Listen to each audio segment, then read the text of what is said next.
자, 영적 긴장감을 풀지 말아야 할 이유란 말씀으로 말씀을 증거하기를 원합니다.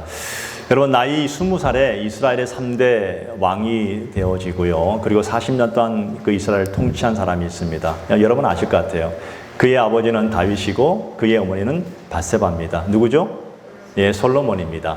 여러분, 솔로몬은 예수님 오시기 전 BC 한 950년경에 70년경에 살았던 인물이고요. 그는 정말로 지혜로운 왕이었죠. 하나님께서 그에게 은혜를 많이 주셔서 역사상 가장 지혜로운 사람을 뽑을 때마다 늘 솔로몬이라는 이름은 빠지지 않고 등장하는 것을 보게 됩니다. 또 그는 그 지혜로 국가를 경영함으로 인해서 가장 부강한, 아마 그 당시 그 지역의 가장 부강한 국가를 이룰 수 있는 그런 놀라운 역사들을 경험하게 되었고, 또 그 아버지 다윗이 성전을 짓기 위해서 준비한 모든 물자를 가지고 또 그가 하나님 앞에서 성전, 예루살렘 성전을 건축해서 하나님 앞에 봉헌했던 그런 인물이기도 합니다. 또 이 정치 감각이 얼마나 뛰어난지 주변 나라들과 외교 관계를 너무나 잘했어요. 그래서 정말 솔로몬이 40년 동안 그 나라를 통치하는 동안에는요, 소위 말하면 태평성대를 이뤘습니다. 모든 백성들의 아주 태평성대를 이루면서 걱정 근심 없이 살던 시대를 구가했던 인물이 바로 솔로몬 왕이었습니다. 심지어는 그 이웃나라 이방의 왕들도 솔로몬을 사모할 정도로 그런 부귀와 지혜와 또 모든 명예가 있던 그런 사람이었습니다. 자, 그런데 오늘 이 본문을 보면 뭔가 새로운 어떤 전개를 우리에게 보여주고 있다는 것을 저희가 알게 되죠. 도대체 그에게 무슨 일이 일어났을까? 오늘 저희가 함께 읽었던 마지막 절 11절 말씀 보면 이렇게 말씀하고 계시죠. 여호와께서 솔로몬에게 말씀하시되 내게 이러한 일이 있었고 또 내가 내 언약과 내가 내게 명령한 법도를 지키지 아니하였으니 내가 반드시 이 나라를 내게서 빼앗아 내 신하에게 주리라. 여러분, 이 반드시란 단어가 나오는데요. 이 반드시란 단어는 주로 좀 긍정적인 언어에서 많이 나오지 않습니까? 반드시 내가 너를 축복하리라. 반드시 내가 너와 함께하리라. 그런데 오늘 본문에 보면 이게 좀 부정적인 언어로 사용되었습니다. 반드시 내가 이 나라를 빼앗아서 내가 내 신하에게 주겠다는, 다시 말하면 하나님이 오늘 솔로몬에게 아주 강한 질책과 경고의 말씀을 지금 하고 있다는 것입니다. 그토록 믿음이 있었던 이 솔로몬에게 도대체 무슨 일이 났을까? 여러분, 우리가 솔로몬의 신앙 한번 돌아봐야 되지 않겠습니까? 솔로몬은요, 나이 20살 때 이스라엘의 3대 왕이 되었습니다. 자, 왕이 되면 이 정치적 감각뿐 아니라 또 나이 어린 나이에 왕이 되었으니까 신하들과의 어떤 조율과 나라를 어떻게 다스릴 것인가, 아마 수만 가지의 계획들이 있었겠지만 그는 가장 먼저 했던 것이 뭐냐면 하나님께 예배하는 것이었습니다. 그 당시 기브온 산당이 있는데 차로 한 20분 거리예요. 걸어서 한 3시간, 4시간 정도 가는 거리에 기브온 산당에서 하나님께 1,000마리의 짐승을 가지고 하나님께 1,000 번제를 드리게 되죠. 제사를 1,000번 드렸다는 그런 얘기가 아니라 거기 기브온 산당은요, 이 번제단이 굉장히 많이 있습니다. 지금도 가면 그 흔적이 한 몇십 개가 있어요. 그 당시에는 얼마나 많았을까요? 그러니까 많은 역사학자들이 이렇게 추측하기를 아마 솔로몬 왕이 되자마자 하나님께 제사로 먼저 올려드리는데 아마 일주일 정도 아마 그렇게 아주 극심하게 모든 짐승의 각을 떠서 불을 살라서 하나님께 번제로 올려드린 제사를 드렸다. 그런데 그냥 드린 것이 아니에요. 지극 정성을 다해서 하나님께 제사하면서 예배를 드렸다는 것입니다. 여러분, 우리 표준 세번역에도 보면 아마 번제물이 1,000마리가 훨씬 넘지 않았을까? 꼭 1,000마리가 아니라 1,000마리 훨씬 넘는 것들로 하나님께 드리지 않았을까? 자, 여기서 이 솔로몬이 하나님에 대한 믿음과 하나님에 대한 그 신앙이 어떻게 지금 출발해야 되는지를 우리에게 보여주고 있죠. 하나님에 대한 신앙과 예배에 대한 정성이 아주 가득 넘치는 모습을 보여주는데 1,000마리의 번제로 짐승들로 제사로 하나님께 드렸다? 정성을 쏟았다?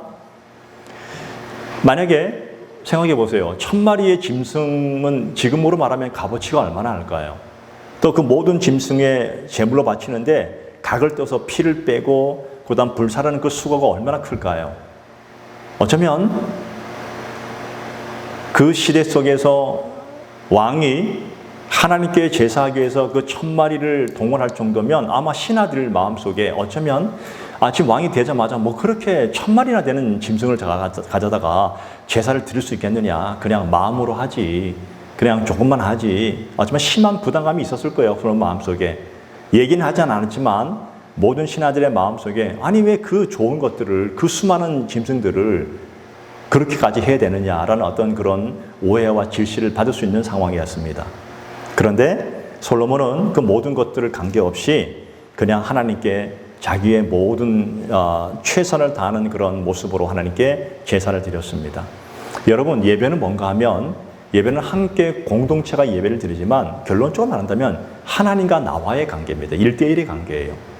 솔로몬의 마음속에는 하나님에 대한 그 예배를 왕이 시작된 다음에 가장 먼저 드림으로 인해서 나는 시작하기를 원한다는 자기의 신실한 고백이 거기에 담겨져 있는 거예요. 그래서 1000번제를 드렸다는 그 얘기는 이렇게 해석할 수 있습니다. 그는 온전한 예배를 하나님께 드렸다는 것이죠. 자, 어쨌든 이렇게 전무후무한 제사를 드리고 났을 때 성경에 보면 하나님께서 깜짝 놀라신 사건이 나타나죠. 여러분, 열왕기상 3장 5절에 보면 그 기브온에서 1000번째 제사를 드린 그날 밤이었을 것입니다. 그 밤에 꿈에 나타나셨어요. 여호와께서 솔로몬의 꿈에 나타나시니라. 하나님이 이르시되 내가 내게 무엇을 줄고 너는 내게 구하라. 그 엄청난 하나님의 감동이 있었다는 것이죠. 그 예배 한 번으로. 여러분, 우리 저와 여러분들이 예배를 한 번 드리든 두 번 드리든 그 예배가 하나님이 감동하실 만한 예배를 드리길 축복을 드립니다. 그러니까 남들이 어떻게 예배 드리냐는 건 중요한 게 아니에요. 내가 지금 하나님 앞에 어떤 예배자로 어떤 자세로 예배할 것인가, 이게 더 중요한 것입니다. 지금 솔로몬은 그런 마음으로 드린 거예요.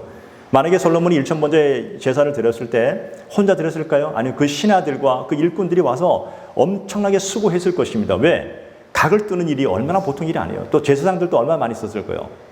그 모든 수고 누가 했어요? 솔로몬이 한 거 아니라 그 일을 이룬 사람들이 다 있는 거 아닙니까? 솔로몬은 명령만 하고 예배 드린 거예요. 그런데 하나님은 솔로몬에게만 나타난 거예요. 그 솔로몬의 마음속에 진정성이 있었다는 겁니다. 하나님께 대한 예배. 하나님이 그 예배를 너무나 감사히 받았고 감동해서 그에게 나타나시고 하는 지혜와 복을 주신 거 아니겠습니까? 오늘 우리가 마찬가지입니다. 오늘 저와 여러분들이 마음을 다해서 하나님께 예배를 드리잖아요. 최선의 예배를 드리면 하나님을 기쁘시게 할 수 있을 줄로 믿습니다. 그렇잖아요. 세상에 할 일이 얼마나 많이 있습니까?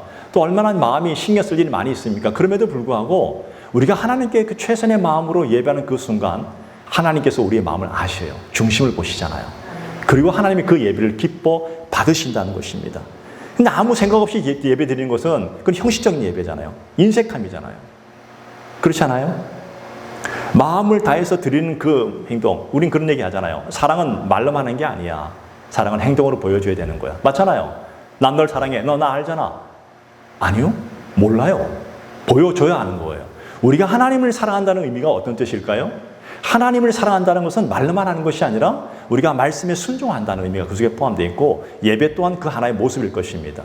진짜 하나님을 사랑하기 때문에 드리는 예배예요. 예수님께서 오늘 저와 여러분을 너무나 사랑하셨습니다. 하나님이 너무나 사랑하셔서 독생자 예수를 땅에 보내셔서 십자가에 죽이시기까지 그 사랑을 보여주신 거예요. 행동을 보여주신 거예요. 오늘 우리가 그런 마음으로 드리는 것, 이 예배를 우리는 온전한 예배라고 할 수 있을 것입니다. 오늘 저와 여러분들이 예배하는 이 시간 온전한 마음으로 중심을 다해서 예배하기를 축복을 드립니다. 예수님께서요, 종말이 되어지면 여기 있다 저기 있다 그런 얘기를 하셨습니다. 또 계시록에 보게 되면 현대의 이 복잡한 상황 속에서 점점 가면 갈수록 하나님께 예배드리기 너무나 여의치 않는 상황들이 얼마나 많은지 몰라요. 또 하나님 말씀 앞에 순종하기가 참 쉽지가 않다는 것을 너무나 잘 알아요. 또 시대를 보십시오. 시대를 보면 우리 기독교에 대해서 긍정적인 것도 있지만 부정적인 것들이 얼마나 많은지 몰라요. 안티 기독교가 얼마나 많은지 몰라요.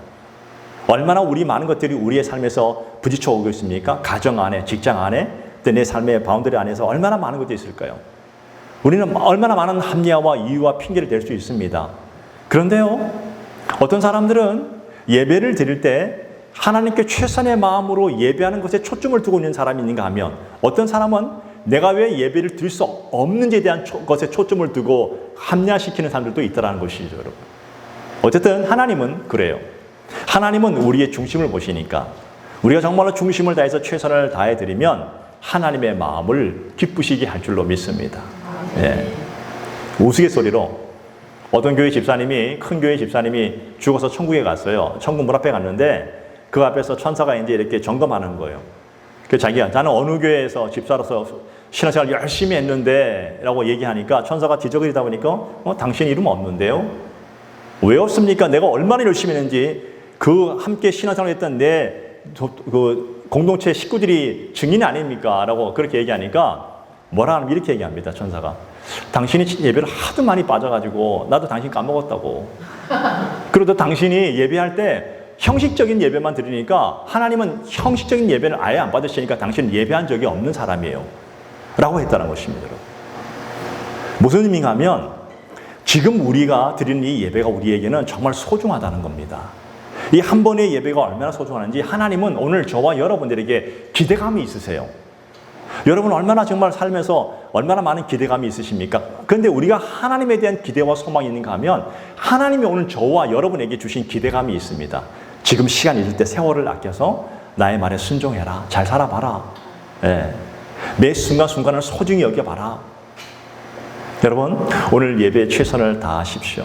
오늘 이 기브온 산당에 가서 제사 드리기 위해서 최선을 다한 솔로몬의 믿음이 얼마나 훌륭한가. 하나님께서 그의 마음을 너의 아버지의 뒤를 따라서 그 다윗의 발자취를 따라 나와 함께 왔다라고 그렇게 축복해 주시죠.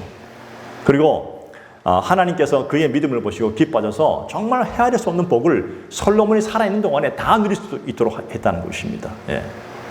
전 여러분이 살아있는 동안에 솔로몬처럼 이루 헤아릴 수 없는 많은 은혜와 복들을 다 누리시기를 축복을 드립니다. 또한 솔로몬은 어떻게 했는지 아십니까? 혼자만 잘난 것이 아니라 백성들에게 선정을 베푼 선왕이었습니다. 그런데 혼자만 하나님을 바라보는 신앙 가진 것이 아니라 솔로몬은요, 그 신앙을 모든 백성이 함께 하나님을 바라볼 수 있도록 그렇게 유도했던 사람이에요. 그렇게 지도했던 사람이에요. 열왕기상 8장 36절에 보면 주는 하늘에서 들으사 주의 종들과 주의 백성 이스라엘의 죄를 사하시고 그들이 마땅히 행할 선한 길을 가르쳐 주옵소서. 나 혼자만 하나님을 경외한 것이 아니라 하나님 백성이 죄를 지었다면 그들을 용서해 주시고 그들이 마땅한 길로 갈 수 선한 길로 갈 수 있도록 가르쳐 주시옵소서 할 정도로 그는 정말 백성들에게 하나님을 잘 섬길 수 있도록 하나님의 길을 가를 수 있도록 인도했던 사람이 바로 솔로몬이었습니다. 자, 여기까지 솔로몬은 굉장히 믿음 좋은 사람이었고 백성들을 태평성대를 이룬 사람이었고 모든 이웃나라 왕들이 칭송할 정도의 인기 많은 사람이 솔로몬인데 오늘 본문을 보면 불행히도 그렇게 믿음이 있었고 그렇게 훌륭한 했던 솔로몬의 신앙에 금이 가기 시작했다는 거예요. 그토록 진실된 솔로몬의 마음, 그 초창기에 그 왕이 되었을 때 그 벅찬 감격을 가지고 하나님 앞에서 정말 심에 겹도록 예배했던 그 솔로몬이 그 믿음이 신앙의 근간이 막 흔들리기 시작했다는 겁니다. 그래서 저는 두 가지 이유를 보기를 원합니다. 첫 번째 이유가 뭐였을까? 여러분, 환경에 마음을 빼앗겨 버렸다는 것입니다. 따라합시다. 환경에 마음을 빼앗겼다. 성경이 보이면 이 세상에 있는 것들 하면서 뭐라 말씀하십니까? 육신의 정욕과 안목의 정욕과 이 세상의 자랑, 이생의 자랑이다. 이런 것들은 하나님께 속한 것이 아니라 말하고 있잖아요. 환경의 힘이 얼마나 놀라운지 아십니까? 환경의 힘이 얼마나 크고 놀라운지 사람을 바꿀 수 있는 능력이 그 속에 있더라는 거예요. 정말 소중한 건 아닙니까? 여러분, 사람은 바라보는 대로 닮아가고 그렇게 따라갑니다. 여러분, 하와를 보십시오. 여러분, 하와가 사탄이 뱀으로 위장해서 와서 말할 때에 하와가 동산 나무 중앙에 있는 그 실과를 열매를 바라볼 때 어떤 마음이 들었어요? 보암짓도 하고 먹음짓도 하고 보는 순간 유혹당하는 거예요. 이게 환경이라는 거예요. 차라리 보지 말라는 거예요, 우리한테는. 근데 솔로몬은 더군다나 하나님께서는요, 솔로몬의 마음을 알기 때문에 인간의 연약함을 알기 때문에 여러분 그의 믿음이 혹시 금이 가고 변질될 것을 우려해서 이방 여인들 혹은 그런 여인들에게 가까이 하지 말라고 두 번이나 경고했어요. 그렇게 하지 마, 하지 마. 그런데 오늘 본문 1절을 보시기 바랍니다. 자, 1절에 같이 읽어볼까요? 다시 한번요. 시작. 솔로몬 왕이 바로의 딸 외에 이방의 많은 여인을 사랑하였으니 곧 모압과 암몬과 에돔과 시돈과 헷 여인이라. 2절 끝에는요, 솔로몬이 그들을 사랑하였더라. 그러니까 지금 솔로몬의 관심이 하나님에서 다른 데로 옮겨가고 있다는 거예요. 어디로? 이방 여인들에게 관심과 집중이 글로 지금 옮겨가고 있다는 것입니다. 하나님을 사랑했던 이 솔로몬의 마음이 우상을 숭배하는 이방 여인들에게로 집중되고 있다는 것입니다, 여러분. 야, 그래서 이 아름다움은요, 치명적인 독이 있는 것 같아요, 보니까. 예, 여러분, 들 아름다워서 감사해야 됩니다. 아름다움도 큰 복이 될 거예요. 하나님 주신 것은 다 복이니까. 그런데 그가 이방 여인을 얼마나 사랑했던지 그의 부인이 몇 명이라고요? 본 부인이 700명에다가 그의 첩은 300명인데 오늘 본문 3절에 뭐라 나옵니까? 후궁이 몇 명이라고요? 700명이고 첩이 300명이라. 그런데 더 놀라운 게 있습니다. 그 여인들이 왕의 마음을 돌아서게 하였더라. 여러분, 우리는 평생 살아가면서 한 명을 사랑하고 한 명을 위해 주는 거 너무 힘들지 않아요? 얼마나 힘들고 어려워요. 그런데 이 솔로몬이 얼마나 정력이 강했던지, 얼마나 왕성한 이 욕심이 있던지, 솔로몬 1000명의 여인을 들어가도 이 부족했던가 봐요. 예, 그들을 다 사랑했대요. 그러니까 잘 보십시오. 이 1000명의 여인 중에서 제대로 하나님을 아는 여인이 있었는가? 없었다는 거예요. 다 이방 여인들이었습니다. 신명기 17장 16절 17절에 보게 되면 왕이 금해야 될 금지사항을 말씀하시는데 그 중에 첫 번째가 뭐냐면 병거예요. 말들을 많이 두지 말고 말. 두 번째는 아내를 많이 두지 말고 세 번째는 은금을 많이 쌓지 말라는 거예요. 왜? 사람들은 눈에 보이는 곳으로 쫓아가기 때문에 그런 거예요. 네. 그럼에도 불구하고 솔로몬은 다 가졌잖아요. 엄청난 말과 영토와 확장과 수많은 여인들과 또 수많은 권력과 명예를 다 가졌잖아요.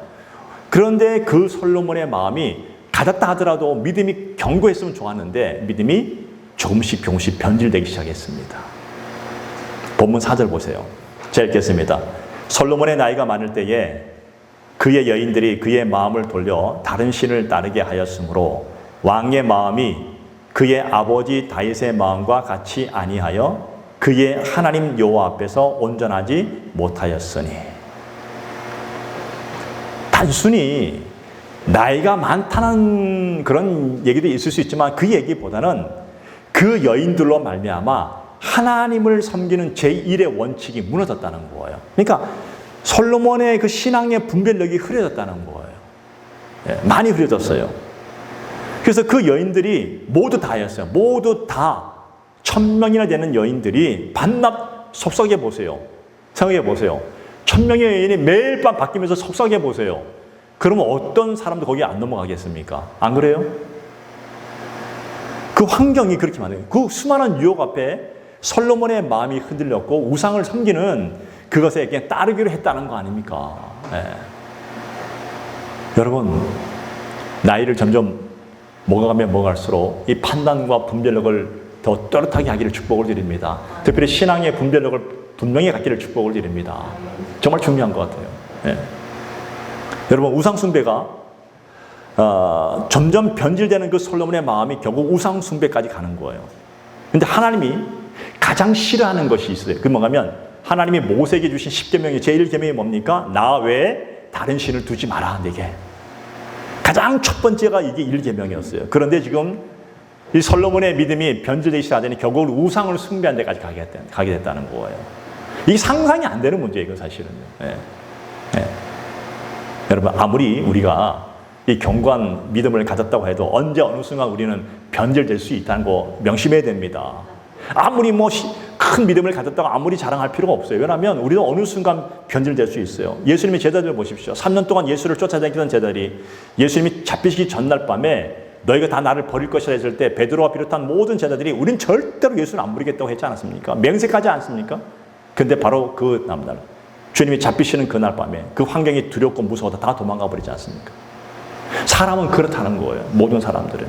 그 어느 것 하나도 자신할 수 없다는 겁니다. 우리의 믿음도 마찬가지 아닐까요? 오늘 저와 여러분의 믿음도 환경에 따라서 우리의 믿음도 영향받을 수 있다는 거 아닙니까? 왜? 솔로몬이 그 증거 아닙니까? 솔로몬 보세요. 하나님을 의지했던, 그 철저하게 하나님을 의지하고 모든 시작을 하나님께로부터 시작했던 이 솔로몬이 결국에는요, 가장 하나님이 싫어하는 우상을 숭배하는 것까지 나아가는 그 모습.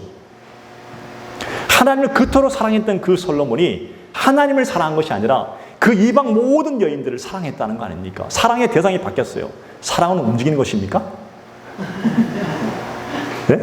어떤 대사처럼 사랑은 다시 돌아온다고 하던데. 여러분, 이 솔로몬의 마음이 그렇게 바뀐 거예요. 아니, 이상한 거예요. 왜? 보십시오. 아니, 1000명이나 되는 여인들 앞에서 얼마나 속삭였을까? 그러니까 솔로몬의 마음이 움직일 수밖에 없는 상황 아니었을까? 그 교훈이 뭡니까? 오늘 저와 여러분도 마찬가지 아닐까요? 우리의 모든 환경이 예배하는 환경, 기도하는 환경, 말씀 보는 환경, 거룩한 습관을 만드는 환경을 만들어 가자는 거예요. 우리의 삶에서 그렇게 안 하면 우리 어느 순간 우리는 넘어갈 수 있다는 겁니다. 여러분, 데살로니가전서 5장 16절부터 뭐라 나옵니까? 항상 뭐 하라고요? 기뻐하라. 또 두 번째는 뭐예요? 쉬지 말고 기도하라. 세 번째는 뭐라고요? 범사에 감사하라. 이거는 명령이에요. 이것이 그리스도 예수 안에서 너희를 향하신 하나님의 뜻이라고 말하고 있는 거예요. 이런 환경을 만드시기 바랍니다. 항상 주 안에서 기뻐하시기 바랍니다. 여러분이 아무리 고달픈 인생을 한다 할지라도, 아무리 고달픈 환경이 날지라도 기뻐할 수 있는 이유가 무엇이냐고 묻는다면 주 안에서 기뻐하는 거고, 쉬지 말고 기도할 수밖에 없는 이유가 뭐냐면 하나님이 기도하라 했으니까 기도하는 거예요. 감사할 할 수 없는 그런 상황이라 할지라도 범사에 감사라는 것은 이것이 하나님이 예수 그리스도 안에서 주신 뜻이라는 겁니다. 이런 환경을 만드시기 바랍니다. 저 오늘 예배하는 저와 여러분들은 모두 다 이런 환경인 줄로 믿습니다. 물어볼까요? 혹시 지난 한 주 동안 불평하지 않았어요? 지난 한 주 동안 내 인생 왜 이럴까? 이렇게 혹시 생각 안 들었어요? 여러분, 우리는 그럴 수 있습니다. 연약한 인간을 하나님이 알아요. 알기 때문에 우리에게 계속 그렇게 말씀하시는 겁니다. 성경 뭐라 말합니까? 선줄로 생각한 자는 조심하라는 겁니다. 왜? 넘어진다는 겁니다. 우리 인생을 한번 보면 우리 옛 단어 중에 도루묵이라는 단어 아세요? 도루묵? 예, 이 도루묵이라는 단어가 뭐냐면 어떤 일이 잘 진행되다가 갑자기 다 끝장나버리고 다시 원 상태로 돌아가는 걸 하잖아요. 그래서 말짱 도루묵이다 이렇게 말하잖아요. 아무리 신앙생활을 열심히 잘한 것 같은데 어느 순간 보니까 내가 말짱 도루묵이야. 내가 지금까지 예수를 믿었고 살아왔던 것이 이게 제대로 믿는 것이 아닌 것처럼 느껴질 때가 많이 있어요. 어떤 때는 믿으면 정말 내가 잘 주를 말씀에 순종하고 열심히 예배하고 열심히 순종하고 살아갔는데 어느 순간 가만 보니까 내 삶의 모습이 보니 신앙이 더 완전 도루묵이 되버린. 이건 도루묵이 아닙니다, 여러분. 하나님 기억하고 계십니다. 어쩌면 우리 사람의 마음을 아시는 하나님이잖아요. 배고플 때와 배부를 때 우리의 마음이 달라진다고 합니다. 우리 소위 그런 속된 말 하잖아요. 화장실 들어갈 때와 화장실 나올 때의 마음이 다르다고 말하잖아요. 우리는요, 아무리 맹세하고 맹세해도 오늘 맹세하잖아요. 3일 안 가는 거, 4일 안 가고. 내가 오늘부터 평생 주를 위해서 예배하는 자로, 내가 평생 주를 위해서 헌신하고, 내가 평생 주의 말씀을 듣고 읽겠습니다. 아니요. 어느 순간에 또 안 읽어요. 그래서 하나님이 계속해서 우리에게 말씀하시는 거예요. 말씀을 들으라는 겁니다. 들으라.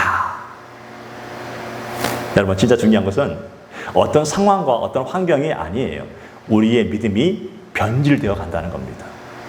주변 환경으로부터 그토록 위대했던 그 믿음의 사람들, 솔로몬까지 쓰러질 수밖에 없었던 그 이유를 보면서 우리도 생각해야 됩니다. 경계해야 됩니다. 우리도 수많은 환경과 유혹 속에서 우리의 믿음이 혹시 흔들릴 수 있는 상황이 온다면 즉시 피하시기 바랍니다. 그리고 어떤 그런 유해 환경이 우리의 삶 속에 없도록 만들어야 됩니다.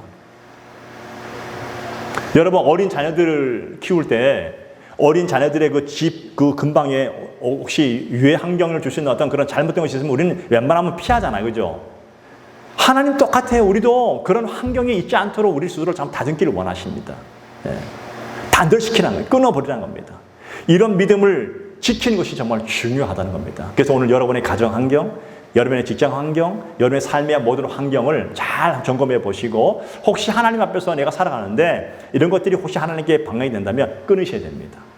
그런 환경을 만들어 가야 돼요. 뭐 어떤 분은 목사님, 저는 오늘부터 내 기업을 예수님이 인도하는 기업으로 만들겠습니다. 말은 너무 좋았지만 행동이 따르지 못한다면 그건 말짱 도루묵이에요. 여러분, 말대로 우리는 그렇게 자신을 돌아보고 항상 기뻐하고 쉬지 말고 감사하고 그리고 기도해야 됩니다. 네, 이것이 우리의 모습이 되어야 된다는 것이죠. 그래서 솔로몬은 첫 번째, 그의 환경을 통해서 그의 믿음이 흔들렸습니다. 두 번째, 계속된 그 유혹 앞에서 솔로몬의 신앙이 완전히 풀어져 버렸다는 겁니다. 네, 끊임없는 도전이었죠. 여러분, 아무리 큰 바위가 있어요.